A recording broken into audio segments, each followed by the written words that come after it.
আলাইকুম। আজকে আপনাদের সাথে কথা বলবো মায়ের বুকের দুধের গুরুত্ব। মায়ের বুকের দুধ শিশুদের জন্য একটা প্রাকৃতিক ভ্যাকসিন বলা যায় এবং এটাকে সুরক্ষার প্রথম চাদর হিসেবে বিবেচনা করা হয়।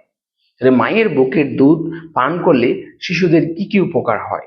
প্রথমত, ইমিউনিটি সিস্টেমকে বুস্টার করে।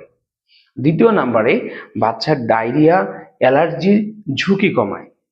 3 নম্বরে, বাচ্চার যে মস্তিষ্ক এবং শারীরিক বিকাশে সহায়তা হয়। চতুর্থ নম্বরে, যেই বাচ্চা মায়ের বুকের দুধ ঠিকমতো খায় তার বুদ্ধিমত্তা বা আইকিউ লেভেল অনেক গুণ বেড়ে যায়। এখন প্রশ্ন হলো, মায়ের বুকের দুধ কতদিন খাওয়াইতে হবে?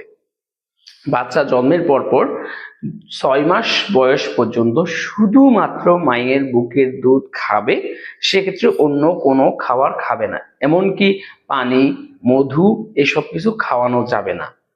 6 মাস বয়স যেদিন পূর্ণ হবে ওদিন থেকে শুরু করে 2 বছর বয়স পর্যন্ত মায়ের বুকের দুধের পাশাপাশি বাসায় তৈরি যে সকল খাবার সেগুলো খাওয়ানো যাবে। তাই আমি সকল মায়েদেরকে অনুরোধ করব, কমপক্ষে আপনি 2 বছর বা তার বেশি সময় ধরে আপনার বাচ্চাকে বুকের দুধ পান করাবেন। সবাইকে ধন্যবাদ। আসসালামু আলাইকুম।